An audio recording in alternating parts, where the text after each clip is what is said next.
समन्ता चक्रवालेषु अत्रा गच्छन्तु देवता सद्धम्मं मुनिराजस्स सुनन्तु सग्गमुक्खदं ධම්මස්සවන කාලෝ අයං බදන්තා ධම්මස්සවන කාලෝ අයං බදන්තා ධම්මස්සවන කාලෝ අයං බදන්තා නමෝ තස්ස භගවතු වරහතු සම්මා සම්බුද්දස්ස නමෝ තස්ස භගවතු වරහතු සම්මා සම්බුද්දස්ස නමෝ තස්ස භගවතු වරහතු සම්මා සම්බුද්දස්ස.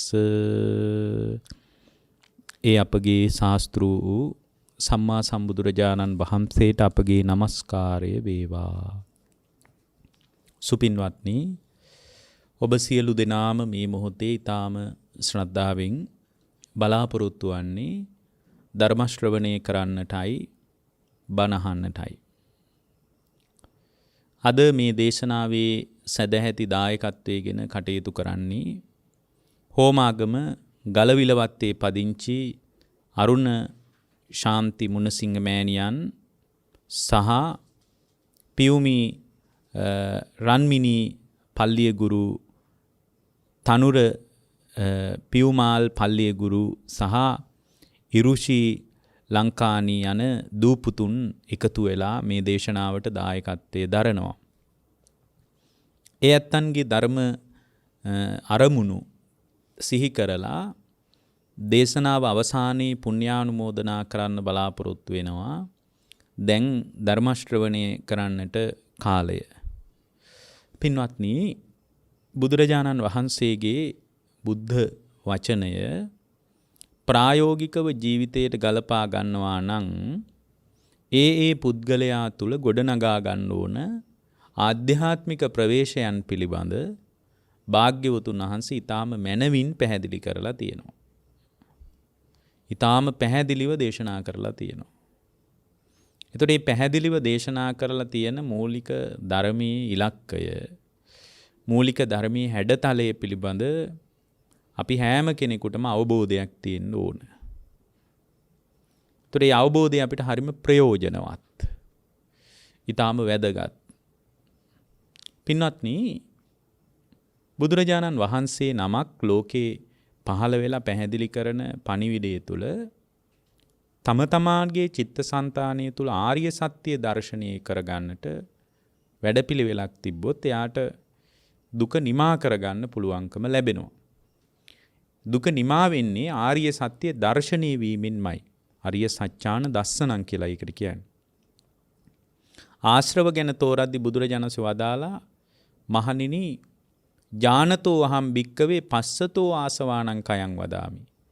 මහණෙනි, මම ආශ්‍රව ක්ෂය වෙනවා කියලා කියන්නේ දන්නා කෙනාට සහ දකිනා කෙනාටයි කියලා.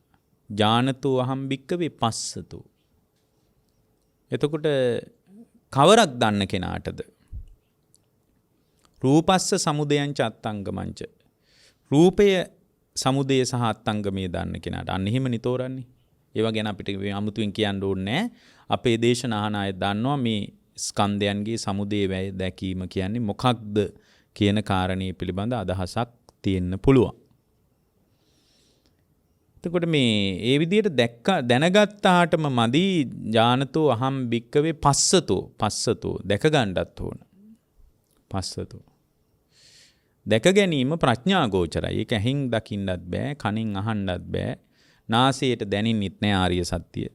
දිවට දැනෙන්නෙත් නෑ රහ දැනෙනවා වගේ. කායට පහස දැනෙනවා වගේ දැනෙන්නෙත් නෑ. ඒතර ආර්ය සත්‍ය දර්ශනය වෙන්නේ ප්‍රඥාවන්තයින්ටයි. ප්‍රඥා ගෝචර භාවය. ඒ ප්‍රඥාව උපදින්නේ පින්වත්නි සතිය තුලින්. සතිය නැත්තම් ප්‍රඥාව උපදින්නේ නෑ. ඒකනේ සති සම්බොජ්ජංගය ගැන කියලානේ ධම්මවිජය බොජ්ජංගය කියන්නේ. ඒ කියන්නේ සතිපට්ඨානේ නැතුව දැන් කෙනෙක් අහන්න පුළුවන් නොමේරු චිත්ත විමුක්තිය, නොමේරු ප්‍රඥාව මෝරාගන්නේ කොහොමද කෙනෙක් අහන්න පුළුවන්. නොමේරු ප්‍රඥාව මෝරවා ගන්නට ඔබ වහන්සලා මොනවද අපිට කියන්නේ? එක් වෙන මොකක්වත් නෙමෙයි, සතිපට්ඨානෙ දිනු කරන්න. මොකද මේ සතිපට්ඨානෙ වැඩෙනකොට සති සම්බොජ්ජංගේ වැඩිච්ච තැනක තමයි ධම්මවිජය බොජ්ජංගේ වැඩෙන්නේ. ඒ කියන්නේ විනිවිද යන වැටහීමක් ඇති වෙන්නේ. ධම්මවිජය බොජ්ජංගේ කියන්නේ ඒකටනේ. ආස්වාදයේ හැටියටම පේනවා තමන්ගේ හිතට. ආදීනවේ හැටියටම පේනවා. නිස්සරණයේ හැටියටම පේනවා. ඒක ධම්මවිජය බොජ්ජංගෙන් වෙන්නේ අන්න ඒකයි. නමුත් දැන් අපිට ආස්වාදයේ හැටියටම පේන්නේ නැහනේ. කියන ආස්වාදයේ තුල යම් ආස්වාදයේ හැටියට දකිනවා. ආස්වාදයේ ගෙනත් දුන්නු ලෝකේ ආදීනව සහිත භාවය අපිට පේන්නේ නැහැ. ඒක දකින්නේ සතිපට්ඨානෙ වඩනකොට තේනවා මේ ඔක්කොම ඇති වෙලා නැති වෙලා යනවා කියලා. එතකොට තේරෙනවා එහෙනම් මේ ආස්වාදයේ ගෙනත් දුන්නු ලෝකයක් ඇති වෙලා නැති වෙලා යනවා නේද කියලා දැනගන්නකොට තමයි ඒ පුද්ගලයා තුල කලකිරීමක් ඇති වෙන්නේ. එහෙමනම් ප්‍රඥාවන්ත ශ්‍රාවක භාවය කියන එක ඊටාම වැදගත් දෙයක්.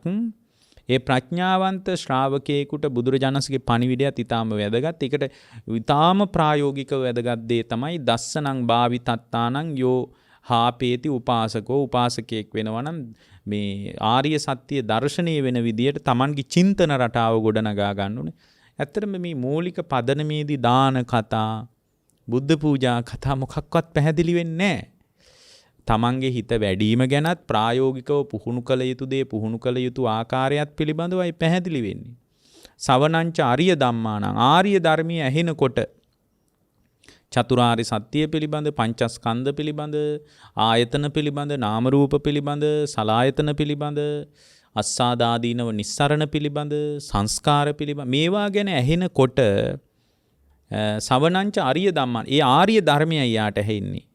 ආර්ය ධර්මය ඇහෙනකොට ඒ පුද්ගලයා තුල ඉන්ද්‍රිය සංවරයක් ඇති වෙලා ඒකට බුද්ධ දේශනාවේ තියෙනවා අදිසීලේන සික්කති කියලා.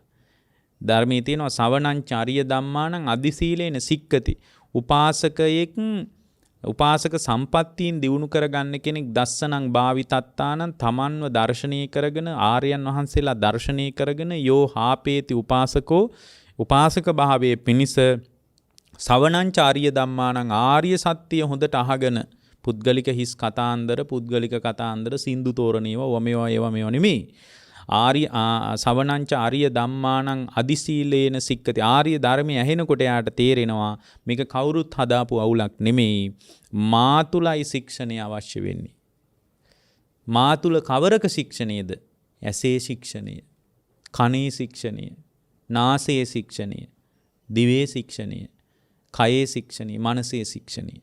මේ සලායතන පිළිබඳ ශික්ෂණයක්. ඒකට කියන අදිසීලේන සික්කති කියලා. අදිසීලයක් තුල පිහිටනවා. අදිසීලයේ හික්මීමක් ඇද්ද?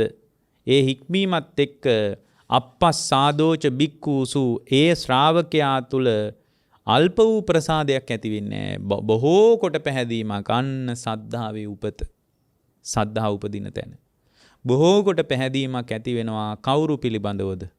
බුදුරජාණන් වහන්සේ පිළිබඳ. අනේ බුදුරජාණන් වහන්සේ මෙහිම ධර්මයක් දේශනා කළා විනා කාට නම් මේ වගේ කතාවක් තේරෙන්නද? ඉතින් බුදුරජාණන් වහන්සේගේ ධර්මයේ තුලම මෙහිම පටිච්ච සමුප්පන්නව හේතුඵල ධාමින් හැදිච්ච කතාවක් පැහැදිලි වෙනවා විනා කාට නම් මේ වගේ දේශනාවක් කරන්න පුළුවන්ද? අන්න දේශනාවටත් පහදිනවා. මේ අදිසීල, අදිචිත්ත, අදිපඤ්ඤා ශික්ෂා සමාදානයේ තුල වාසය කළාට පස්සේ මේ ජීවිතය තුලදීම නිවිච්ච මුනිවරු ඉන්නවා නේද? ඒ අයටත් පහදිනවා. අන්න එතන සද්ධාව උපදිනවා. ඒ සද්ධාව උපදිනකොට ප්‍රසාද බහුල ගතිය තුලින් ඒ ශ්‍රාවකයා තුල පින්වත්නි ඒකාන්ත වශයෙන්ම ආර්ය ශාසනය කෙරෙහිම පැහැදීම හදාගෙන ඒ ශාසනය තුලදීම පින්වත්නි ගුණධර්ම දියුණු කරගෙන මේ ජීවිතය තුලදීම නිවෙන්න උවමනාව ඇති වෙනවා. ඒකට අපි කියනවා ඒ පුද්ගලයා තුල ගොඩ නැගෙන ඇත්තටම තපස කියන එක හරි වැදගත් දෙයක්. ඒ කියන්නේ බුදුරජාණන් වහන්සේත් මතක් කරනවා සද්ධා බීජං තපෝ උට්ටි කියලා. ඒ ශ්‍රද්ධාවාදී ගුණධර්මික අදනන් ධර්මයේ දියුණු කරගෙන යන්න බැරි බාධාව විදියට මම දකින්නේ තපස. ඒ පුද්ගලයා තුල තපස නැතිකම. මෙතන පින්වත්නි මේ තපස කියලා අපි පැහැදිලි කරන්නේ වෙන මොකක්වත් නෙමෙයි. මෙතන තපස කියලා කියන්නේ ඉවසීම. ඒ ඉවසීම නැත්තම් අද වගේ කාලෙක නම් කවදාවත් ධර්මයක් දියුණු කරගෙන යන්න බෑ. ඒ ඉවසීම නැති නිසාමයි ඒ පුද්ගලයා තුළ අපි පැහැදිලි කරන 이르දිපාද ධර්ම පවා පිරිහිලා තියෙනවා. 이르දිපාද ධර්ම දියුණු කරන්න තු නිවනටපත් වෙන්න බෑනේ. ඡන්දේ 이르දිපාදයක් විදිහට දියුණු කරගන්න ඕනේ. ඒ කියන්නේ අවබෝධය හදාගන්න තාක්කල් කැමැත්ත බහුලව වාසය කරනවා. අවබෝධය හදාගන්න තාක්කල්. ඒකට කියන්නේ ඡන්ද 이르දිපාදය කියලා. වීරිය තියාගන්නවා කුසලයේම උපද්දව ගන්න කුසලයේ උපදින තාක්කල්. උපද්දව ගත හැකි ප්‍රබලම කුසලයේ තමයි අරහත්වය. ඒක උපදින තාක්කල් වීරිය නම් අත්තරින්නේ නැහැ. ඒකට කියන්නේ වීරිය 이르දිපාදේ කියලා. වීරිය තියෙනවා 이르දිපාදේ නැහැ. හිත දැඩි කරගන්නවා මොන බාධකය ආවත් මොන ප්‍රශ්නය ආවත් මම නම් මේ වැඩපිළිවෙල අත්තරින්නේ නැහැ. දරුවන්ගේ ප්‍රශ්නාවත්, පෞල් පරිසරයේ ප්‍රශ්නාවත්, ගෙවල් දොරවල් වල ප්‍රශ්නාවත් මොන ප්‍රශ්නයක් ආවත් මම නම් මේ ධර්මය අතහරින්නේ නැහැ. මේ ධර්මයේ තුලම හික්මෙනවා, ධර්මයේ තුලම වාසය කරනවා කියලා බලවත් වීරියක් හදාගන්න. බලවත් වීරියක්. ඒ බලවත් වීරියට කියනවා අපි ඒ බලවත් වීරියට කියනවා විරිය 이르දිපාදය කියලා. හිත දැඩි කරගන්නවා චිත්ත 이르දිපාදය. මොනවා ආවත් බාධකේ විසි කරනවා මිසක් ධර්මී නම් විසි කරන්නේ නැහැ කියලා. ඉතින් සමහර ගුණධර්මදී ඇත්තට මේ දියුණුව මෙහිදී ධර්ම අවබෝධය කරන්න බැරි වුණත් ඒක කවදා හරි අවබෝධයට උදව් වෙනවා. සතපොම් ගානක් නිවනට කිට්ටු වෙනවා. පුදුම දෙයක්. ඔය බුද්ධත්වයේ වගේ තත්වයක් වුණත් ඒක එකපාර උද්ගත වෙච්ච තත්වයක් නෙමෙයිනේ. කාලයක් දියුණු කරපු ඒ බඳු ගුණධර්ම තියෙනවා. ඒ කියන්නේ දැන් බුද්ධ දේශනාව තපස විදියට පෙන්වන ඉවසීම නැත්තම් එයා මේ කෙලෙස් යුද්ධයේදී නැසී යනවා. කෙලෙස් යුද්ධයේදී නැසෙනවා. ඒකයි ධර්මයේ තියෙන කන්ති පරමන් තපෝති තික්කා කියලා. කන්තිය තමයි හොඳම ඉවසීම කියලා. ඒ කියන්නේ තපස තමයි හොඳම මේ ඉවසීම තමයි හොඳම තපස කියලා. කන්ති පරමන් තපෝති තික්කා නිබ්බාණං පරමං වදන්ති බුද්ධා කියලා. මේ කන්තියේ අද ඒක හරියට උදව්වක්. ඒක සරලයි වගේ මිනිසුන්ට පෙනුනට ඒකෙන් ලැබෙන උදව්ව සුළුපටු එකක් නෙමෙයි. ඒ නිසා ඒකනේ අර කකචූපම සූත්‍රයේ වදාලේ මහණෙනි අතපය කපද්දි කපන මිනිහා කෙරෙහි පවා වෛරී සිතක් හදාගන්න නැත්නම් මහණෙනි ඒ බඳු ශ්‍රාවකෙක් ධර්මය අල්ල ගන්නවා විනා වෙන කෙනෙකුට නම් මේ ධර්මීය ප්‍රායෝගිකව වඩන්න පුළුවන් කියලා මම කියන්නේ නෑ කියලානේ භාගතුන් වහන්සේ වදාලේ. මම කියන්නේ අද මේ අවබෝධයේ කරා යන්න තියෙන ප්‍රඥාවත් හොඳයි. සීලේත් අඩුපහඩු නෑ වගේ හිතෙනවා හිටි ගමන්. නමුත් අර තපස කියන එක නැති නිසා, ඒ ඉවසීම නැති නිසා එයා ඒ කියන්නේ ඉවසීම කියන්නේ රාගය ඇති වෙනකොට රාගය ඇති කරගන්න නැතුව ඉන්න මට්ටම. පටිගය ඇති වෙනකොට පටිගය ඇති කරගන්න නැතුව ඉන්න මට්ටම. මුලාවිය යුතු රූප ශබ්ද ගන්ධ රස පොට්ටබ්බ ධර්ම ඇස කන නාසය දිවකය මනස තුලින් අත්දකින්නකොට මුලා නොවි ඉවසන එක. මුලා නොවි ඉවසන එක ඒකම තමයි පින්වත්නි අපි මෙතනදී තපස කියලා කතා කරන්නේ. එහෙනම් රාග ద్వේෂ මෝහ නැති කර ගැනීම පිණිස තපස දියුණු කරනවා. එතන බුදුදහමේ තපස කියලා කියන්නේ කන්ති පරමන් තපෝති තික්කා ඉවසීමයි. ඉවසීම කියන්නේ කෙලෙස් ඇති වෙන ආකාරයට රාග ద్వේෂ මෝහ හිතට ගලාගෙන එන විදිහට මේ ඉන්ද්‍රිය පරිහරණීය ලෝකයේ තුල රාග ద్వේෂ මෝහ ඇති නොවන ආකාරයට තමා තුල යම් සංයමයක් හදා ගන්නවා, ඉවසීමක් හදා ගන්නවා. ඒක අද හරිම වැදගත්. අද ගොඩාක් දෙනෙකුට නැත්තේ ඒකයි. ඒක තිබ්බනම් බොහෝ දෙනෙකුට ප්‍රතිපදාව පූර්ණේ කරගෙන සිත්සේ Tamanගේ දුක නිමා කර ගැනීම පිණිස අවකාශය හදාගන්න පුළුවන්කම ලැබෙනවා. එතකොට මේ බඳු ආකාරයකින් Tamanට ධර්මයේ දියුණු කරගෙන යනවා නම් ඒක කොච්චර වැදගත්ද කියනවා නම් මම ඔබට ඒකට උදාහරණයක් කියන්නම්. ඔබට මතක ඇති ශාන්තිවාදී ජාතකය. එතකොට දැන් බුද්ධත්වයේ වගේ ඊටාම සොඳුරු අවස්ථාවකට බුද්ධත් ඒ කියන්නේ මේ බඳු ගුණධර්ම නැත්තම් අවබෝධ කරා යන්න බෑ ඇත්තටම. ඔය මේ තපස ගැනනේ තියෙන්නේ. දැන් බලන්න ඔය ශාන්තිවාදී තාපසයාගේ සිද්ධියෙන්දීම අපිට පේනවා. ඒවා සරලයි වගේ හිතුණාට හරි උදව්වක්. දැන් ශාන්තිවාදී තාපසයා හොඳට තවුස්දම් පුරාගෙන ධර්මයේ දියුණු කරගෙන ඉවසීමනි පුහුණු කළේ. ඒක මේ ජීවිතේ දීලා ඉවසන එකට තමයි ඒක එච්චර ඉවසීමක් නැති කෙනෙකුට අවබෝධය කරා යන්න අමාරුයි. බුද්ධත්වයේ වගේ තත්ත්වයක් නම් කොහොමවත් මුණ ගැහෙන්නේ නැහැ. බුද්ධත්වයේ වගේ තත්ත්වයක් උපදවා ගන්නම බෑ.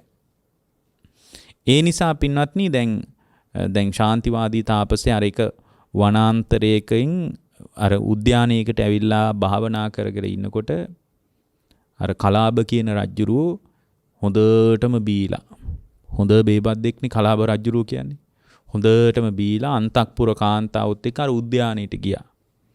නාටිකාංගනාවෙම ඔක්කොම නට ඉන්නකොට අර කලාබ රජුරුවෝ එක්තරා බොහොම ලස්සන අන්තක්පුර ස්ත්‍රියගේ මේ කලවා ප්‍රදේශයට ඔළුව තියාගෙන නිදාගත්තා. ඉතින් නිදාගත්ත කෙනා නටන දිහා බලාන හිටියා මේ මිනිස්සයා හොඳට මැස් දෙක රතු වෙනකම් බීලා හිටියේ. එහෙම අර කකුලේම ඔළුව තියාගෙන නිින්ද ගියා. නිින්ද ගියාම අර නට හිටපු කෙල්ලෝ ටික බැලුවා. දැන් මෙතන ආයි නටලා වැඩක් නැහැ. දැන් රජුරු නිදිනේ. ඒ නිසා මෙතන නටන එක කිසිම තේරුමක් නැහැ. ඒ නිසා උන් ඔය නටන එක අත්හැරිමු කියනකොට දැක්ක ඈතින් තාපසෙක් ධර්මයක් දියුණු කරගෙන නිකන් භාවනාවෙන් වාඩි වෙලා ඉන්නවා. මේ රජුරුවොත් නිදි එකේ අපි පොඩ්ඩක් අන්න අර පැත්තට ගිහින් අර තාපසයත් එක්ක පොඩ්ඩක් කතා කරලා යමු. මොනවා හරි ඉතින් හිත නිවෙන්නේ නැතෑ කියලා මේ තරුණියන්ට හිතෙන්නේ නැති. අර තාපසයා ළඟට ගිහින් අනේ මේ වීරයන් වහන්සේ අපිටත් ඔබ වහන්සේ ඔය දාන්න මොනවා හරි තියෙනවා නම් අපිටත් කියලා දෙන්න. අපිටත් මේ ජීවිතේ එපා වෙලා තියෙන්නේ. අපි මේ නටනටා ඉන්නේ කැමැත්තෙන්ම නෙමෙයි අපි වෙන අපිට විකල්පයක් නැති කමටයි මේ නටන්නේ කියලා කිව්වම එනං ඔහොම වාඩි වෙන්න කියලා අර තාපසයා ඉවසීම ගැනම කියලා තියෙනවා. එතකොට අර කලවා ප්‍රදේශේ නිදාගෙන රජුරු හොද්දටම ගොර ඇද නිදි. හොද්දටම මේ මත් වෙලා ඉන්නේ. එතකොට අර මේ කලවා ප්‍රදේශයේ කකුල තියාගෙන මේ ඔළුව තියාගෙන ඉන්නේ ඒ තරුණිය බැලුවා අර ඔක්කොම අර තාපසයා වට කරගෙන මං විතරක් මේ රජුරු මගේ කකුල උඩ ඔළුව තියාගෙන ඉන්නවා. මේ හොඳ වැඩක් කරන්න ඕන කියලා කකුල ගස්සලා ඇහැරෙව්වා රජුරුවන්. හිමිට කකුල ගස්සලා ඇහැරෙව්වා. ඇහැරලා බලද්දි කවුරුවත් නැහැ. රජුරුව වටපිට බැලුවා. බලනකොට අර තාපසේක් වට කරගෙන ඉන්නවා මේ තරුණියෝ ටික ඔක්කොම ගිහින්. ඒ වෙලාවේ කොමේ නට හිටපු උන් ටික කියලා අහලා තියෙනවා. ඒතර අර රජුරුවන්ට කියනවා අර කාන්තාව රජතුමනි ඔබතුමාගේ ඇස් දෙක පිය වෙනකොටම ওই ටික ගියා යන්න. ඔබතුමාගේ ඇස් දෙක පිය වෙනකොටම තමයි ඔය ගියේ දැන් සෑහෙන වෙලා උතන්ට වෙලා ඔය වට වෙලා ඉන්නේ. ඒ නිසා ඉතින් ඔබතුමා මොනවා හරි විකල්පයක් කරන්න නැත්නම් ඔක පුරුද්දකට යනවා කියලා කිව්වා. දැන් බලන්න මේ කාන්තාවගේ තියෙන දුෂ්ටකම. රජුරු ගත්ත කඩුව ඇදලා එළියට අරගෙන අර තාපසයා ළඟට ගියා. උඹ මොකටද මේ උද්‍යානයට ආවේ? ඒ නිසා තමයි මේ නටන එකත් අතහැරලා මේ කාන්තාව ටික ඔක්කොම ගියේ කියලා ඇදලා ගන්නකොට අර කාන්තාව ටික රජුරු වට කරගෙන කිව්වා නේ රජතුමනි එහෙම කරන්න එපා. මේ තාපසතුමා බොහොම ගුණවත් කෙනෙක්. ඒ බඳු ගුණවතෙකුට හිරිහැරයක් කරන රජුරු හොත්තටම ඇස් දෙක රත්තු වෙන්න මිතින් හොඳට මත් වෙලා නින්නේ. ඉතින් අර අන්තක්පුර කාන්තාවෝ නාටිකාංගනාවේ ඔක්කොම බැඳ වැටිලා කිව්වා රජතුමනි ඔය පාපේ නම් කරගන්න එපා. ඔබතුමාට කල්ප ගාණක් විඳවන්න වෙයි මේ මහා ගුණවත් පුරුෂයෙක් කියලා කිව්වහම අර රජුරු අර මිනිස්සයා අර තාපසයා ළඟට ගිහින් කියනවා උඹ කවුද කියලා අහනවා. එතකොට කියනවා මම මේ ඉවසීම පුරුණු කරන තාපසයෙක් කියනවා. ඉවසනවද? අපි බලාගමු ඉවසීම කියලා රජුරු කතා කළා. මේ ඉවසීම කියන්නේ මොකක්ද කියලා තහල් තියෙනවා. ඒ කියන්නේ ඒවවත් ගුණ ධර්මයක් ඇත්තෙම නැති මිනිස්සෙක්. දැන් බලන්න බුදු කෙනෙක් නැති යුගයට වෙන අභාග්‍ය. ඊට පස්සේ රජුරු ඒ වෙලාවෙම කියන රජුරු හොඳට මත් වෙලා ඉන්නේ කරන කිනේ ලොකු සිහියකුත් නැහැනේ. රජුරු කතා කළා. රජුරු එන්න කියලා කිව්වා වදකයට. අපි බලාගමු ඔබේ ඉවසීම කියලා. රජතුමනි මම මොනවා වුණත් මට මොනවා කළත් මං ඉවසන්න පුරුදු කරන ඉවසීම තපස විදියට දියුණු කරන කෙනෙක් මම. අපි බලාගමු ඉවසීම කියලා වදකයට එන්න කියලා රජුරු අර තාපසයව තල්ලු කරලා දාලා. එහෙම පපුව මැදට කකුල තියලා තද කරලා අර රජුරුවන්ගේ මේ රාජකීය පාවහන් වලින් එහෙම කකුල තද කරලා උඹ තවමත් ඉවසනවද? එතකොට කියලා තියෙනවා රාජතුමනි මම ජීවිතේ ගියත් ඉවසීම අයින් කරන කෙනෙක් නෙමෙයි. ඒකට අපි කියන්නේ අර ඇත්තටම ඒකේ දානේ වුණත් දාන පාරමිතා උපපාරමිතා පරමත්ත පාරමිතා විදිහට පුරන්න ඕනේ. ඒ කියන්නේ ජීවිතේ ගියත් ඒ ගුණ ධර්මයට පිරෙහෙන්න දෙන්නේ නැහැ. ඒ බුද්ධත්වයේ කියන්නේ මහා පුදුම දෙයක් පින්වත්නි. මේවා පවා මේ අනවශ්‍ය කතාවක් විදිහට අපි මේවා ගන්න හොඳ නැහැ. මේවා සද්ධාවට ලොකු උදව්වක්. ඒක එච්චර දියුණු නොකළොත් ඒ අවබෝධයේ තහවුරු වෙන්නේ නැහැ. පපුවට තියලා තද කරනකොට ඒත් කියලා තියෙනවා රජතුමා සුවපත් වේවා කියලා. ඊට පස්සේ වදකයාට එන්න කියලා රජුරු කියලා තියෙනවා එක පැත්තකට කසපාරවල් 1000යි අනිත් පැත්තට හරවලා කසපාරවල් 1000යි ගහන්න කියලා. දැන් රජුරුවන්ට මත් වෙලා නින්නේ. ඉතින් කසපාරවල් 1000ක් ගැහුවම රජුරු ආයෙත් ළඟට ගිහින් අහලා තිනවා පපුව උඩටම කකුල තියලා අහලා තිනවා උඹ තවත් ඉවසනවද කියලා. එතකොට අමාරුවෙන් අර ලේ ගලාගෙන හැම ගැලවිලා ගිහින් රජතුමා සුවපත් වේවා කියලා තියෙනවා. ඒ කියන්නේ ඉබ්බඳු ඉවසීමක් නැති කෙනෙකුට ධර්මයක් අල්ලන්න බෑ. මේ අපිට මේ පින්වත්නි අපිට කෙනෙක් හැරිලා බැලුවත් ඇතිනේ. අපිව අවසන් අපේ රාග දේශ මොහ අවසන් කෙනෙක්ගේ බැල්මක් පුළුවන්. ඒ කියන්නේ කෙනෙක්ගේ බැල්මකට අපිව කලබන්න පුළුවන්. ඉතින් එහෙම කියලා අපි කියනවා අපිට බෑනේ සෝවාන් වෙන්නවත් බැරියයි. ඒ කාලේ සෝවාන් වුණා නම් ඇයි දැන් සෝවාන් වෙන්න බැරි වගේ කතා අපි කිව්වට අපිට පින්වත්නි අපිව අවසන් ගොඩාක් හේතු ඕනේ. පුංචි බැල්මකට පුළුවන් අපිව කලබවන්න. අන්තිමටම ඊට පස්සේ රජුරණ කියනවා තවත් ඉවසනවා කියලා. රජුරෝ කියනවා එහෙනම් මෙන්න මේකගේ අත් දෙක කපලා දාපල්ලා කියනවා. අත් දෙකත් කපලා තියෙනවා. ලේ ගලාගෙන අර වැල්ලේ හේම වැටිලා ලේ ගලාගෙන ඒත් රජුරෝ ළඟට ගිහින් ආලා තිනු උඹ තවමත් ඉවසනවාද? ඒත් කියලා තියෙනවා අනේ රජතුමා සුවපත් වේවා. මේ සියලු දෙනා සුවපත් වේවා. ඒ අදහසම ඒ වගේ දැන් බලන්න මේ වගේ අස්සේ තියෙනවා බොහොම ලස්සන දේවල්. දැන් බලන්නේ Tamanගේ ගුණ ධර්මයට තිබ්බ බලවත් වීරිය, ඡන්දය අතහැරියේ නැහැ. ආන්න ඒක තමයි 이르දිපාදේ කියන්නේ. මොන බාධකයාවත් Taman දිනු කරපු ගුණ ධර්මය අතහැරියේ නැහැ. ජීවිතය අතහැරියා. අන්න ඒ විදිහට ඡන්ද, චිත්ත, විරිය, විමර්ශන කියන හතරම අද දිනු කරන්න බෑ. හතරෙම දිනු කරන්න කියනවා නම් ඒක ප්‍රායෝගිකව මේ ගිහි ජීවිතේ ගත කරන කෙනෙකුට කරන්න බෑ. හැබැයි මේකෙන් එකක් දිනු නොකළොත් අරහත්ත්වයටපත් වෙන්න බෑ. මඟඵල අවබෝධය කරා යන්න බෑ. ඡන්ද, චිත්ත, විරිය, විමර්ශන කියන හතර 이르දිපාද වලින් එකක් දිනු නොකළොත් අන්තිමටම පින්වත්නි කකුල් දෙකත් කපලා දාලා ලේ ගලාගෙන නහයත් කපලා දාලා කන් දෙකත් කපලා දාලා මේ රාජ්‍යරුව බොහොම ම්ලේච්ඡ ප්‍රචණ්ඩ රජෙක්නේ. අන්තිමටම ඉතින් ආයෙත් රජුරෝ ගිහින් දැන් ඉතින් මේ තාපසයට කතා කරගන්නවත් බෑ. ඉතින් රජුරෝ සුවපත් වේවා කියකීම තමයි අන්තිම හුස්ම පොඳ හෙලලා තියෙන්නේ. ඒතර බලන්න ඒ ඉවසීම කියන එක නැත්තම් ධර්ම ඉස්සරහට යන්න බෑ. ඒතර ඒ බඳු ඉවසීමක් ඒ කියන්නේ අපි මෙතන ඉවසිය යුත්තේ පින්වත්නි ප්‍රායෝගිකව ධර්මයේ ප්‍රයෝජන හදාගන්නයි. මෙතන ඉවසීම කියලා කියන්නේ නිවටකමක් නෙමෙයි. ඉවසීම කියලා කියන්නේ මෙතන ඒ කියන්නේ ඇස කන නාසය දිවකය මනස තුලින් අවබෝධය සකස් කර ගැනීම දක්වාම Tamanගේ හිතට කැළඹෙන්න නොදී ඒ කියන්නේ රාග ද්වේෂයන් නැති වෙන්න නොදී ඒ කියන්නේ ඇසින් දකින්න රූපේ කෙරෙහි මුලා වෙන්නේ නැතුව ඇලින්නේ නැතුව ගැටෙන්නේ නැතුව ආසාව දුරුකොට මුලා නොවි ඇස පරිහරණය කිරීම තමයි ඉවසීමේ උග්‍රතම ඉලක්කය. ඉවසීම කියන්නේ මේ කවුරු හරි බනිනකොට සද්ද නැතුව ඉන්නවා වගේ එකක් නෙමෙයි. කවුරු හරි ගානකොට වඳින එකක් නෙමෙයි. ඉවසීම කියන්නේ Tamanගේ ආයතන 6 තියෙනවනේ.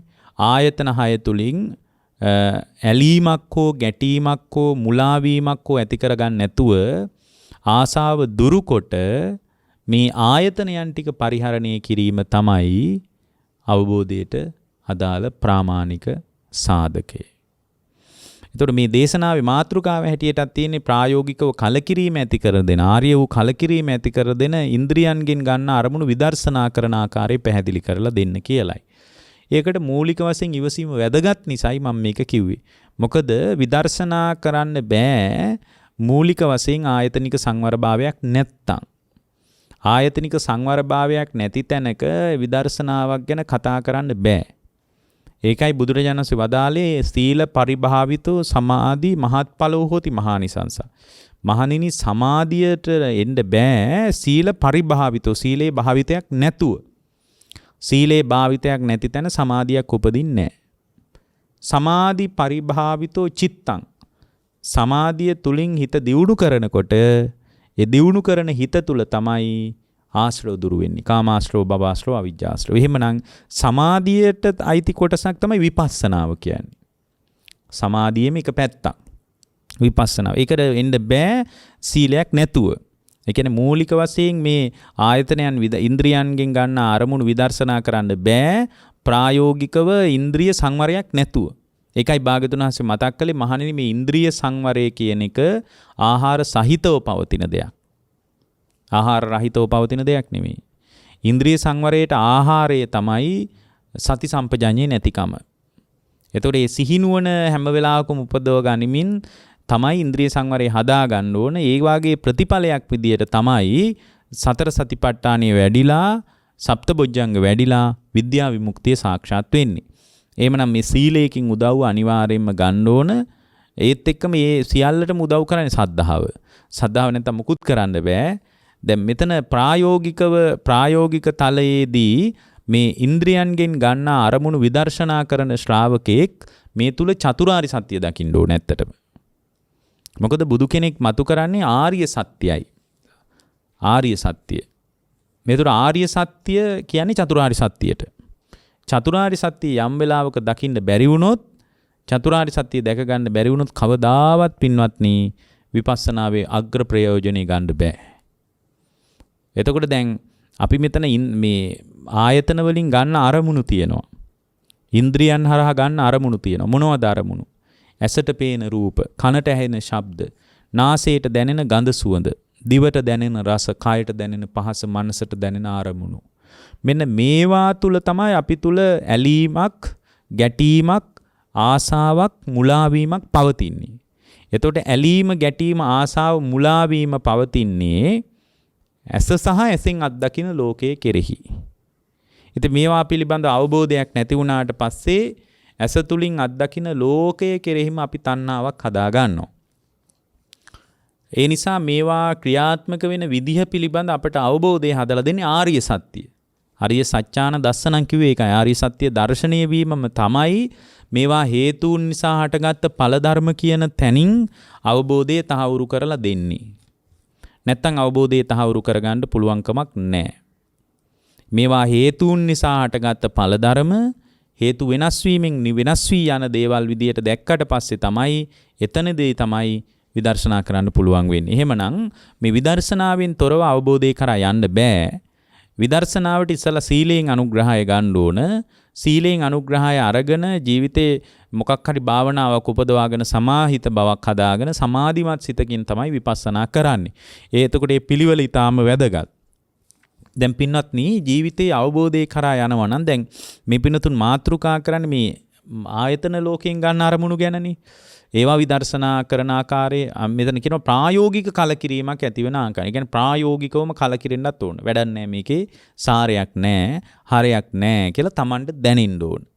ඒතර Tamanට දැනෙන්නේ බණකින් නෙමෙයි. එහෙමනම් බණක් අහලා ඒක ලොකුවට කරගන්න බෑ ඇත්තටම. බණක් ඇහුවම මේ වෙලාවේ ඇත්ත තමයි මේ හාඳුරු කියන එක කියලා නිකන් හිතෙනවා. මොකද ඒක එළියෙන් ඇහිච්ච දෙයක්නේ. ඇහිච්ච දෙයක් මත යා ලෝකේ විමසන්න පටන් අරගෙන. දැනිච්ච දෙයක් මත විමසීම නෙමෙයි තියෙන්නේ. වැදගත්ම දේ තමයි දැනිච්ච දෙයක් මත විමසන එක. දැනුණු දේවල් මත විමසන්න ගියොත් ඒක හරිම ප්‍රශස්තයි. දැනෙන දේවල් නිසා යම් කෙනෙකුට විමසන්න පුළුවන් නම් ඒක බොහොම ප්‍රශස්ත දෙයක්. ඒතකොට මේ ප්‍රශස්ත දැනීමට දැන ගැනීම විතරක් ප්‍රමාණවත් නෑ. ඒ දැන ගැනීමෙන් විතරක් ඒ අපි කියන ආර්ය වූ කලකිරීම ප්‍රායෝගිකව දැනෙන්නේ නෑ. සාමාන්‍ය ලෝකයේ කෙනෙකුට හිතෙන්නේ ඇසෙන් දකින රූපය තුල සාරයක් තියෙනවාමයි කියලා. නෑ වටිනාකම් තියෙනවාමයි කියලා. ඒ තියෙනවාමයි කියලා හිතාගෙන ඉන්න තාක්කල් එයා තුල වහල් චින්තනයක් පවතිනවා. කවරකටද? රූපයට, ශබ්දයට, ගඳ සුවඳට, රසයට, පහසට වහල් චින්තනයක් පවතිනවා. ඒ වහල් චින්තනයේ පවතිනවා කියලා කියන්නේ ඇහෙන් දකින රූපේ නිසා රාග දේශ මොහ අවුස්සන්න පුළුවන්. එතකොට මේ වහල් වෙලා තියෙන කාටද යා? මොකටද යා වහල් වෙලා තියෙන්නේ? ඇස ඉදිරියට ආපු රූපේට. ඒ කියන්නේ රූපේට වහල් වෙලා ඉන්න නිසා යාට රූපේට වහල් කියලා කියන්නේ ඇයි? රූපේට නෑ කෙනෙක් කියන්න පුළුවන් නෑ අපි නම් මම නම් ওই කවුරුවත් කියන ඒ වහන්නේ නෑනේ. එහෙම කියන්න පුළුවන්. මම නම් ඔය මම කියන්න ඕන එක මූණටම කියලා දානවා. මම ඔය කිසි කෙනෙක් කියන ඒවා මම ඕවා ගණන් ගන්න නැහැ නේ කිව්වට අපි හොඳටම වහල් චින්තනයක් පවත්තන්නේ. මොකද එළියේ තියෙන රූපවලට, ශබ්දවලට, ගඳ සුවඳට, රසයට, පහසට, අරමුණු වලට පුළුවන් අපිව ආඬවන්න. මේ එළියේ බාහිර ලෝකයේ දේවල් වලට පුළුවන් අපිව ආඬවන්න. එහෙනම් පටිගේ හදන්න බැරිද එළියේ දේවල් වලට? පුළුවන්. මේ එළියේ දේවල් වලට පුළුවන් අපිව කුල්මත් කරන්න. රාගය හදන්න. එළියේ තියෙන රූපවලට, ශබ්දවලට, ගඳ සුවඳට, රසයට, පහසට පුළුවන් අපි තුල යම්කිසි ආස්වාදජනක භාවයක් උපද්දවලා දෙන්න. එතකොට එහෙනම් වහල් නැද්ද? එළියේ දෙයකට වහල් වෙලා ඉන්නේ. ඔන්න ඔය වහල් චින්තනය අයින් වෙලා එළියේ රූප, ශබ්ද, ගන්ධ, රස, පොට්ටබ්බ ධර්ම වලට වහල් නොවි නිවහල් චින්තනයක් යම් දවසක ඇති වුණොත් අන්න ඒ නිවහල් චින්තනයට තමයි අරහත්වය කියන්නේ. එහෙනම් අපිට තේරෙනවා මේ ආර්ය වූ කලකිරීමෙන් තොරව අරහත්ත්වයක් ගැන අපිට කතා කරන්න බෑ. මේ ආර්ය වූ කලකිරීමෙන් තොරව රහත් වීමක් ගැන අපිට කතා කරගන්න බෑ. එhmenan අරහත්ත්වයේ පිණිස අපි මේක හොඳට තේරුම් ගන්න ඕන. ඒතර අරහත්ත්වයේ පිණිස එhmenan අපිට මේ වහල් චින්තනය අයින් කර ගන්නවා නම් අනිවාර්යයෙන්ම මේවා පිළිබඳ හේතු සහිතව විමසීමක් තියෙන්න ඕන. චතුරාර්ය සත්‍ය පරියයෙන් බලන්න ඕන. මොකද ඒතකොට ආර්ය සත්‍ය දර්ශනේ නොවුනොත් එහෙම ආර්ය වූ සමාධිය ඉපදිලා සමාධිය තුලින් යථාභූත ඥානය ඇති වෙලා යථාභූත ඥානය තුලින් තමයි යථාභූත ඥාන දර්ශනං යථාභූත ඥාන දර්ශනයේ නිසා තමයි නිබ්බිදා විරාගය උපදින්නේ. නිබ්බිදාන්න ඔය ඔබ මාතෘකා කරපු කලකිරීම. එහෙනම් මේ කලකිරීම මේ ජීවිතයේ තුලදීම ඇති කරගන්න කලින් උපද්දව ගන්න ඕන මොකද්ද? යථාභූත ඥානය. යථාභූත ඥානය කියන්නේ ඇත්ත ඇති සැටියෙන් දකින්න ඕන. ඇහි කතාව ඇත්තම කතාව දැක ගන්න ඕන. කනේ කතාව, නාසයේ කතාව, දිවේ කතාව, කයේ කතාව, මේ කතාන්දර ටික ඇත්තම කතාව දැනගන්න ඕන. ඒතකොට මේ ඇත්තම කතාව දැනගන්නවා නම් ඒ ඇත්තම කතාව දැනගන්න ශ්‍රාවකයා විසින් ඇත්තම කතාව දැනගන්න පුද්ගලයා විසින් කවරක්ද කළ යුත්තේ? ඇත්තම කතාව දැන ගැනීම පිණිස. ඇත්තම කතාව දැනගන්න බෑ සමාධිය නැත්තම්. ඒකයි බුදුරජාණන් වහන්සේ මතක් කළේ සමාහිතෝ භික්කවේ යථා භූතං පජානාති. එන ඇත්ත කතාව පේන්නේ සමාධිය.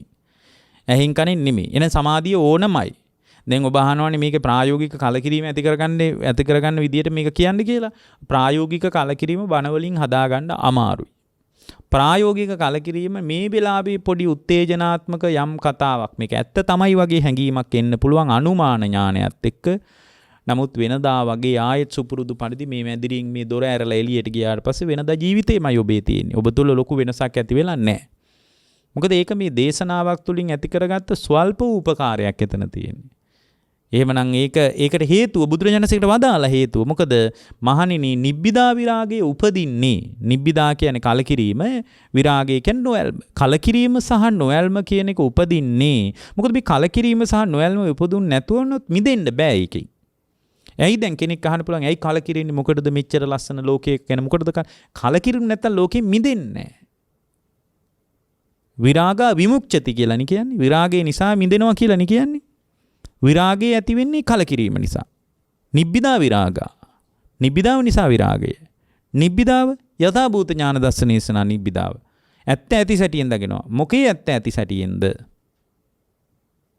ඇසේ කතාව, කනේ කතාව. මේ ආදී ඇස කන නාසය දිවකය මනසේ කතාන්දර පිළිබඳ ඇත්තම කතාව තේරුම් ගන්නවා. ඒ බඳු කතාවක් තේරෙන්නේ කොහොමද ඇත්තටම? සමාහිතෝ භික්කවේ යථා භූතං පජ. සමාහිත වුණු තැනක. කොහොමද සමාහිත භාවය ඇති වෙන්නේ? සමාහිත භාවය ඇති වෙන්න අපි තුල භාවනාව අත්‍යවශ්‍යයි. එහෙමනම් දැන් අපිට එක දෙයක් පැහැදිලි. අපි කොච්චර බණ ඇහුවත් ආර්ය වූ කලකිරීම ප්‍රායෝගිකව අත්දකින්න බෑ සමාධියෙන් තොරව. ඒ බඳු සමාධිය උපදව ගන්නා ක්‍රම ගැන අපි විවිධ දේශනාවලදී පැහැදිලි කරලා තියෙනවා. මොකක්ද සමාධියෙන් බලන්න ඕන කියලාත් පැහැදිලි කරලා තියෙනවා. අද මිනිසුන්ට ධර්මඥානයේ ගැටලුවක් නැහැ. දහම් දැනුම ප්‍රමාණවත්. මේ අහගත්ත බණත් ඇත්තටම ගොඩක් ඇති. අහගත්ත දැනුම ඇති. මිනිසුන්ගේ ගැටලුව තියෙන්නේ වැඩිම පැත්තේ. මිනිසුන්ගේ හිත වඩන එක පැත්තේ තමයි අරුබුදේ තියෙන්නේ. අවංකවම ගොඩක් දෙනෙක් හිත වඩන්නේ නැහැ. හිත වැඩිම ගැන ලෝකයට විශාල උනන්දුවක්, කැමැත්තක්, උත්තේජනයක් නැහැ.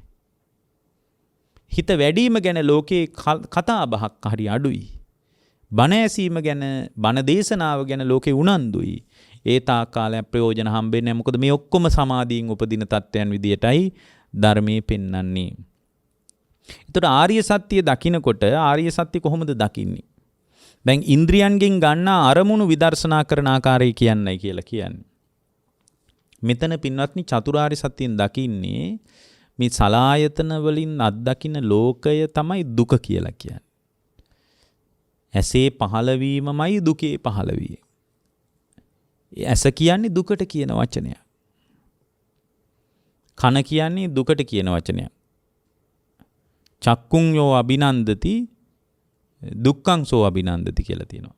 යම් කෙනෙක් ඇස අභිනන්දනය කළොත් එයා දුකයි අභිනන්දනය කරන්න කියලා. එහෙමනම් මේ සලායතනයන්ගේ පහළවීම කියන්නේ දුක. අන්න ආර්ය සත්‍ය දකින්න විදිය. චතුරාර්ය සත්‍ය දකින්න එපායි. සලායතනයන්ගේ පහළවීම කියන්නේ මොකද්ද? දුක. සලායතන පහළ නොවුණොත් දුක නැහැනේ. සලායතන පහළ වෙච්ච දවසේ ඉඳලා තමයි දුක තියෙන්නේ. දැන් මේ වෙලාවේ සලායතන වලින් සලායතන ආයතන මට්ටමින් ක්‍රියාත්මක වුණොත් විතරයි දුක පවතින්නේ. මොන සංසිද්ධියක් වුණත් දුකක් නැහැ. අනික මේ ආයතනයන්ගේ පහළ වෙන්නේ නැත්තම් දුක විඳින්නත් බෑ. ආයතනේ පහළ නොවුණොත් දුක විඳින්න බෑනේ. ඒකනි පින්වත්නි තද නින්දට යන්න හොඳ බෙහෙතක් දුන්නාම මොනතරම් අමාරුව තියෙන මිනිහෙකුට උනත් දුක විඳින්න බෑනේ. ඇයි? ආයතන පහළ වෙලා නැහැනේ. ආයතන පහළ වෙන්න නාම රූප ධර්මයන් තියෙන්න ඕනේ. නිකන් රූපේ විතරක් තිබ්බට බෑනේ. නාම ධර්ම පහළ වෙන්නේ වේදනා සංඥා චේතනා පස්ස මනසිකාර කියලා. ඒවා ඇති නොවන ආකාරයට මනසිකාරය හදලා තිබ්බට පස්සේ ඇඟයි හිතයි දෙක හදලා තිබ්බට පස්සේ මොන වේදනාවක්වත් විඳින්නෙත් නැහැ. විඳින මිනිහෙකුත් නැහැනේ. මොන්න ඒකනේ බරපතල වේදනාවක් ඇති වෙච්ච මිනිස්සෙකුට නිින්ද යන්න බෙහෙත් දුන්නාට පස්සේ එයාට මොකක්වත් දැනෙන්නේ නැත්තේ. එහෙමනම් මේ නාම රූප ධර්මයන්ගේ පහළවීම නිසා උද්ගත වෙනවා ආයතන කියලා දෙයක්. ආයතනයන්ගේ ප්‍රතිලාභයම තමයි දුකේ ප්‍රතිලාභය. මොකද දුක කියන එක හිතෙන් විඳින්නේ. දුක කියන එක හිතෙන් විඳින්නේ. කොන්දේ අමාරුව තියෙනවා කිව්වට කොන්දේ අමාරුව විඳින්න වෙන්නේ හිතින්. ඒත් කොන්දේ අමාරුව පැත්තේ මානසිකාරය තිබ්බොත් විතරයි විඳින්නේ. ඇයි නාම ධර්ම තියෙන බෑ වේදනා සංඥා චේතනා පස්ස මානසිකාරය තියෙන්න ඉපාය. මොන්නතරම් කොන්දේ අමාරුවක් තිබ්බත් මානසිකාරයේ පැත්තේ තියෙන තාක්කල් විතරයි කොන්දේ අමාරුව තියෙන්නේ. එතනින් පස්සේ ඒ දුක නිරුද්ධ වෙලා යනවා. එතනම පින්වත්. කොන්දේ අමාරුවක් තියාගෙනම ඊතුරු ආයතන පහළ වෙනව නෙමෙයි. දැන් මේ බණ ටික හොඳට අහගෙන ඉන්නකොට මානසිකාරයේ මේ බණත් එක්ක නම් තියෙන්නේ මේ බණ ටිකත් එක්ක මානසිකාරයේ තියෙන තාකල් දුක හටගන්නේ. මොන්න කොන්දේ අමාරුවක් තිබ්බත් දන හිසේ අමාරුවක් තිබ්බත් දන හිසේ ඊට පස්සේ දන හිස පැත්තට මානසිකාරයේ යවුවොත් තමයි අනේ මේ දන හිසේ අමාරුවක් තියනවා නේද කියලා දැනෙන්න පටන් ගන්න.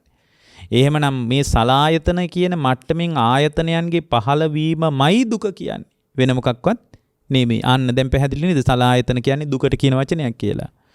සලායතන සමුදය පිළිබඳවත් නුවණ තියෙනවා. චතුරාර්ය සත්‍ය පරයයන් බලන්න එපාය. දැන් මේ ඉන්ද්‍රිය අරමුණු විදර්ශනා කරන්න කලින් චතුරාර්ය සත්‍ය පරයයන් විමසන්න ඕන ඉස්සෙල්ලා.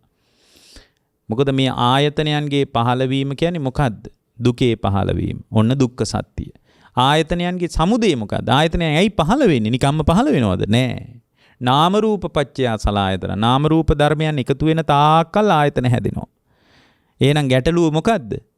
නාම රූප ධර්මයන්ගේ එකතුව. නාම රූප ධර්මයන් එකතු වුණොත් තමයි දුක හෝ සැප හෝ මොනවා හරි විඳින්න වෙන්නේ. නාම රූප එකතු වෙන්නේ නැත්නම් ආය දුකකුත් නැහැ. ඒකනේ නාම රූප මේ නිර්වින්දනය කරාම දුක දැනෙන්නේ නැත්තේ. මේ අපි මීට කලිනුත් කියලා තිනවා ඇඟේ කෑල්ලක් වෙන කෙනෙකුට හරි හයි කරන්න පුළුවන්. එතකොට එයාගේ කෑල්ලක් මෙයාට උනත් හයි කරන්න පුළුවන් නේ.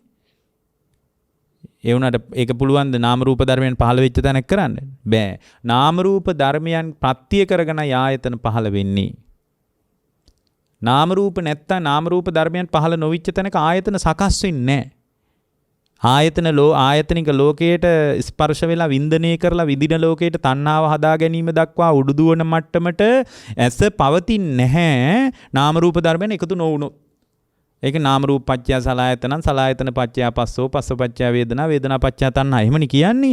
ඔය එකක්වත් පහළ වෙන්නේ නැහැ. නාම කොටසත් එක පැත්තකට විසි කරලා රූපයත් අනිත් පැත්තට විසි කරලා නාම රූප ධර්මයන් සංයෝග නොවන මට්ටමට තමා තුළ යම් ක්‍රියාත්මක වීමක් තියෙනවා නම් රාගය උපදින්නෙත් නැහැ, ద్వේෂය උපදින්නෙත් නැහැ, මෝහය උපදින්නෙත් නැහැ.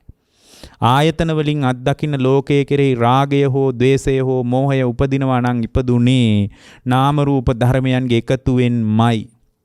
එහෙමනම් ආයතන කියන්නේ මට ඕන විදියට පවත්වන්න පුළුවන් ඒවා නෙමෙයි. නාම රූප ධර්මයන්ගේ එකතු වීමෙන් හැදෙන ඒවා. මට ඕන විදියට පවත්වන්න බෑ.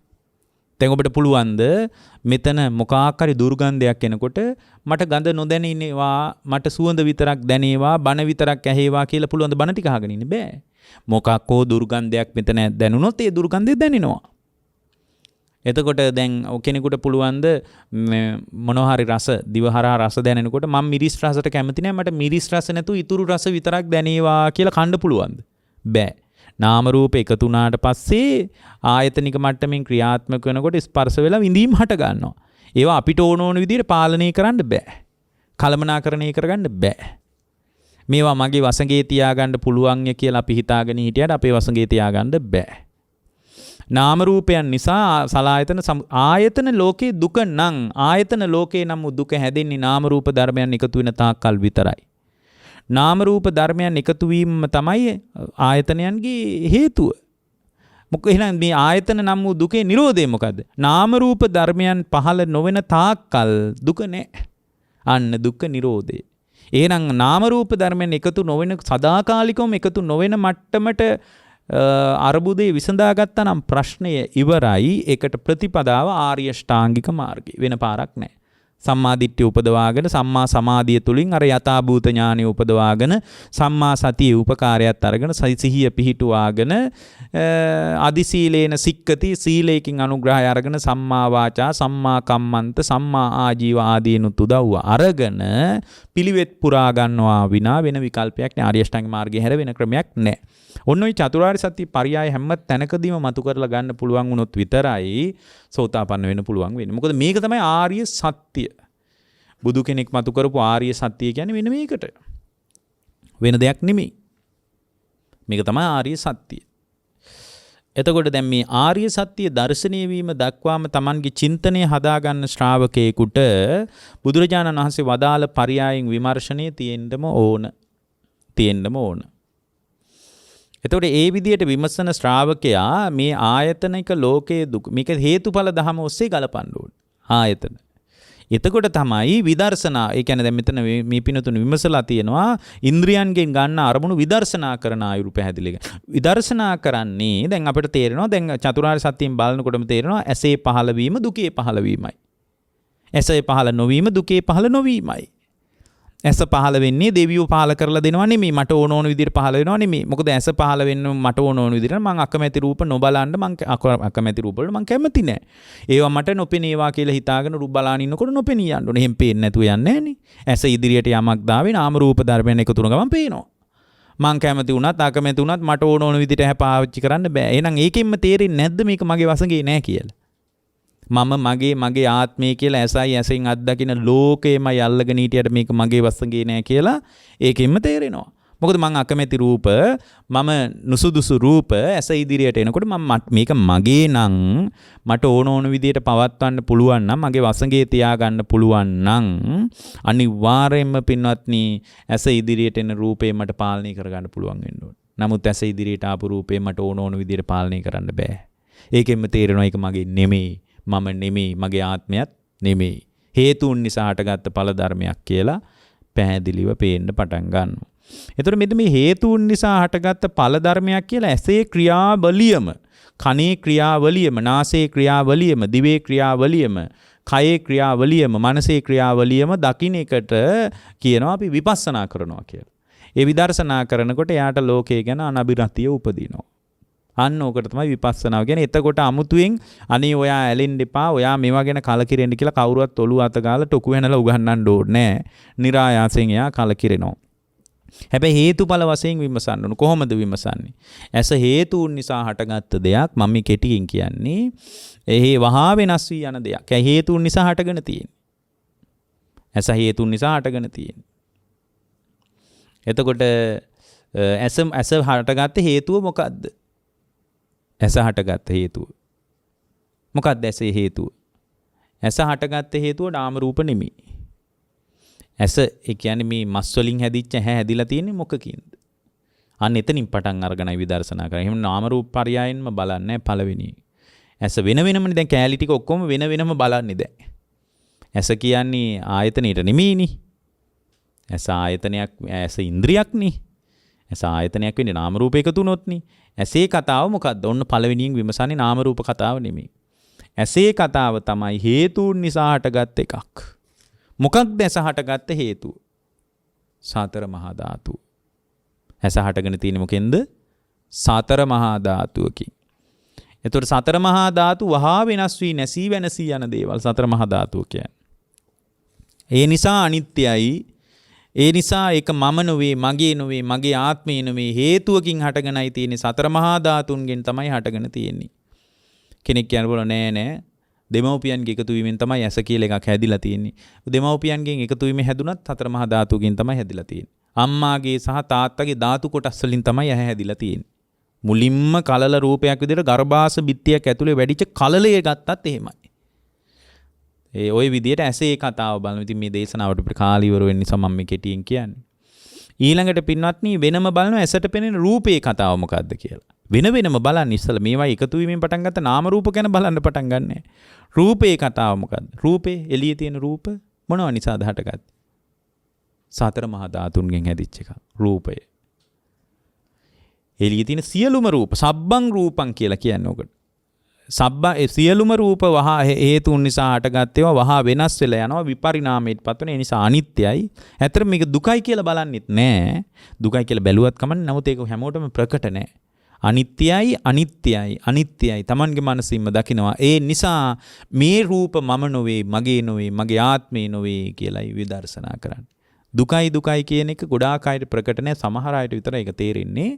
ඒ නිසා දුකයි කියලා බලන්නේ නැතුණත් ගැටලුවක් නෑ විදර්ශනා කරද්දී.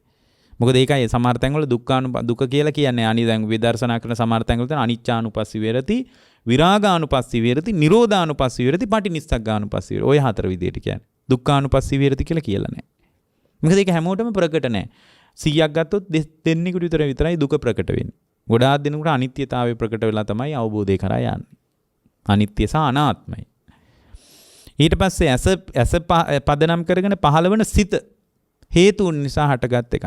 ඒකට අපි කියනවා චක්කු විඥානයි කියලා. මොකද්ද චක්කු විඥානයේ පහළ වීමට හේතුව? විඥානේ පහළ වෙන්නේ මොකක් නිසාද? විඥානේ පහළ වෙන්නේ වෙන මොකුත් නිසා නෙමෙයි, මානසිකාරය නිසා. ওই විදිහට බලන්නත් පුළුවන්. නැත්තම් නාම රූප පත්‍ය විඥානං කියන පටිච්ච සමුප්පාදේ පරයයන් බලන්නත් පුළුවන්. ඕකට වෙනම අපි සලායතන නිරෝධය සම්බන්ධ දේශනා කරලා තියෙන නිසා මම විස්තර කරන්න යන්නේ. වහා හේතුන් නිසා හටගත්තා ඇස සම්බන්ධව සිත. ඒක පහළුනේ මානසිකාරය නිසා ඇත්තටම. ගැඹුරින් බලනකොට තේරෙනවා මානසිකාරය නැත්තම් පහළ වෙන්නේ නැහැ. දැන් මේ වෙලාවේ මානසිකාරය මේ ඔබට මං කියන එකට පැත්තේ තියෙන නිසා තමයි සෝත විඥානේ මේ වෙලාවේ පහළ වෙලා තියෙන්නේ. මානසිකාරය යවන්නකො gedara පැත්තට දැන් මේ වෙලාවේ. එතකොට මනෝ විඥානේ පහළ වෙන්නේ. එහෙනම් මානසිකාරයට අනුව තමයි ඒ තැන විඥානේ පහළ වීම සිද්ධ වෙන්නේ. මානසිකාරයෙන් නිරුද්ධ වීමෙන් විඥානේ පහළ වීම නිරුද්ධ වෙලා යනවා. ඒක ක්ෂණයක් හැම වෙලාවකම හටගෙන නිරුද්ධ වෙනවා. ඒ නිසා ඇසෙහි පහළ වුණු සිත හේතුන් නිසායි හටගෙන තියෙන්නේ. මොකද්ද හේතුව? මානසිකාරයයි හේතුව. මානසිකාරය වහා වෙනස් වී යනකොට වෙනස් වී යනවා. එහෙනම් මේකත් අනිත්‍යයි නේද කියලා දකිනවා. ඒනම් ඒ විඥානීය මම වශයෙන් හෝ මගේ වශයෙන් හෝ මගේ ආත්මය වශයෙන් හෝ ගන්න සාරයක් නෑ නේද කියලා දකිනවා. ඔය විදියටම පින්වත්නි අපි ඊට පස්සේ තව දේශනාවක් කරන්නම් මේ සම්බන්ධව. මේක විස්තර කරලා වෙන වෙනම හේතුන් නිසා කොහොමද ඒ තැන හටගන්නේ කියලා. ඊට පස්සේ ඇසද රූපයද චක්කු විඥානයේද චක්කු සම්පස්සේද මේ චක්කු සම්පස්සේද චක්කු සම්පස්සජා වේදනාවද ඊට පස්සේ රූපයද රූප සංඥාවද රූප සංචේතනාවද රූප විතර්කයේද රූප විචාරයේද රූප තණ්හාවද කියන මෙන්න මේ 10 තැනකදීම විදර්ශනා කරනකොට තමයි කලකිරීම උපදින්නේ. තමා තුළම ප්‍රායෝගිකව කලකිරීමක් උපදිනවා. ඒ බඳු ප්‍රායෝගික කලකිරීමක් පිණිස මේ බුද්ධ දේශනාව උපකාර වේවා කියලා අපි දේශනාව නිමා කරනවා. ඔබ හැම දිනාටම මේ පැයක කාලයක් ධර්ම ශ්‍රවණය කිරීමෙන් රැස් වුණා වූ පුණ්‍ය ශක්තිය ජීවිතාවබෝධය ධර්මාවබෝධය පිණිසම හේතු වේවා කියලා අපි අදිෂ්ඨාන කරනවා. පින්වත්නි අද මේ උතුම් දේශනාවේ දායකත්වයේ ගැන කටයුතු කරන්නේ හෝමාගම ගලවිලවත්තේ පදිංචි අරුණ ශාන්ති මුණසිංහ මහත්මිය මෑණියන් ඒ වගේම පියුමි රන්මිනී පල්ලියගුරු තනුර පියුමාල් පල්ලියගුරු ඉරුෂි ලංකානී කියන දූ දරුවන් එකතු වෙලා දේශනාව සිද්ධ කරන්නේ. හැම දිනාටම අපි ආශිර්වාද කරනවා. නිදුක් නිරෝගී සුවපත් භාවයේ දීර්ඝායුෂ සම්පන්නිය සැලසේවා. කායික මානසික යහපත සැලසේවා. ජීවිත අවබෝධ වේවා. මේ ගෞතම බුදු සසුනේදීම අමා නිවන් පිණසම දේශනාමේ කුසල් හේතු වාසනා වේවා කියලා අපි අදිෂ්ඨාන කරනවා.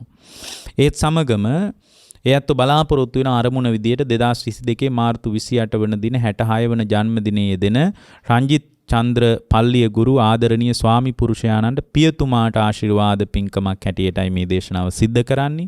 66 වන ජන්මදිනයේ දෙන රංජිත් චන්ද්‍ර පල්ලියගුරු මහත්මයාට අපි ආශිර්වාද කරනවා. නිදුක් නිරෝගී සුවපත් භාවයේ දීර්ඝායුෂ සම්පන්නිය සැලසේවා. කායික මානසික යහපත සැලසේවා. ඊ타ම ඉක්මනින් චතුරාර්ය සත්‍ය අවබෝධ කරගන්නට මේ ජන්මදින සැමරුම් පින්කම හේතු වාසනා වේවා කියලා අදිෂ්ඨාන කරනවා.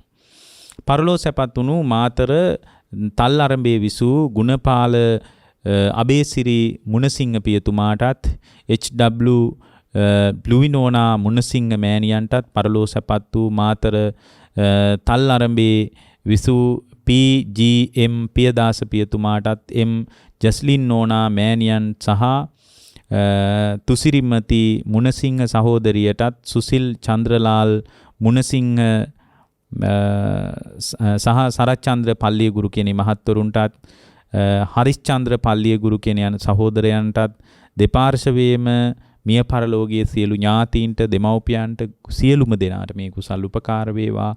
භවගාමී ජීවිතේ සුවපත් වේවා. ආයති භවයේ සුවපත් වේවා. සංසාර දුක් ගෙවා ලබන උතුම් නිවන් පිණසම දේශනාමේ කුසල් හේතු වාසනා වේවා කියලා අදිෂ්ඨාන කරනවා.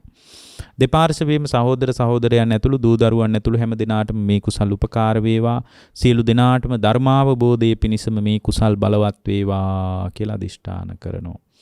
දූපුතුන් ඇතුළු සහෝදර සහෝදරියන් ඇතුළු සියලුම ඥාතීන්ටත් දෙපාර්ශවයේම සියලු හිත මිත්‍රාදීන්ටත් හැම දිනාටම නිදුක් බව නිරෝගී භාවයේ සුවපත් භාවයේ සැලසේවා. මේ ගෞතම බුද්ධ ශාසනය තුලදීම වහවහ චතුරාර්ය සත්‍ය අවබෝධ වේවා. දැනට පවතින කොවිඩ් වසංගත තත්වෙන් පීඩා විඳින සියලු දෙනා සුවපත් වේවා. මිය ගිය අයගේද භවයේ සුවපත් වේවා. හැම දිනාටම මේ කුසල් නිවන් දොරටුවක්ම වේවා. දේශකයන් වහන්සේ විච අපටත් ආශිර්වාද කරලා තියෙනවා. ඒත් සමගම ප්‍රඥා නාලිකාවේ නායක ස්වාමීන් වහන්සේ ප්‍රධාන කාර්ය මණ්ඩලයේ හැම දිනාටමත් ආශිර්වාද කරලා තියෙනවා. මේ උතුම් කුසලානිසංසයන් ජීවිතාවබෝධයේ ධර්මාවබෝධයේ පිණිස හේතු වාසනා වේවා. අවීචියේ පටන් බවාග්‍රේ දක්වා විහිදී පැතිරී පවතින පෙනෙන නොපෙනෙන හැම දිනාටම මේ කුසල් උපකාර වේවා. මේ කුසලානිසංසයන් හේතු වීම තුල වහවහ සතරවරන් රජදරුවන් සක්දෙවිඳුන් ප්‍රදාන සියලු දිව්‍ය රාජ මණ්ඩල වලට බ්‍රහ්ම රාජ මණ්ඩල වලට අමා නිවන් පිණසම මේ කුසල් බලවත් වේවා කියලා අපි අනුමෝදනා කරමු. ආකාසට්ඨා ච බුම්මට්ටා දේවා නාග මහිද්దికා පුඤ්ඤන්තං අනුමෝදිත්වා චිරං රක්ඛන්තු ලෝක සාසනං. ආකාසට්ඨා ච බුම්මට්ටා දේවා නාග මහිද්దికා පුඤ්ඤන්තං අනුමෝදිත්වා චිරං රක්ඛන්තු දේශනං. ආකාසට්ඨා ච බුම්මට්ටා දේවා නාග මහිද්దికා පුඤ්ඤන්තං අනුමෝදිත්වා චිරං රක්ඛන්තු මං පරන්ති. ඔබ හැම දිනාටම තෙරුවන් සරණයි. බුද්ධං සරණං ගච්ඡාමි ධම්මං සරණං ගච්ඡාමි සංඝං සරණං ගච්ඡාමි. රාගක්ඛයෝ නිබ්බානං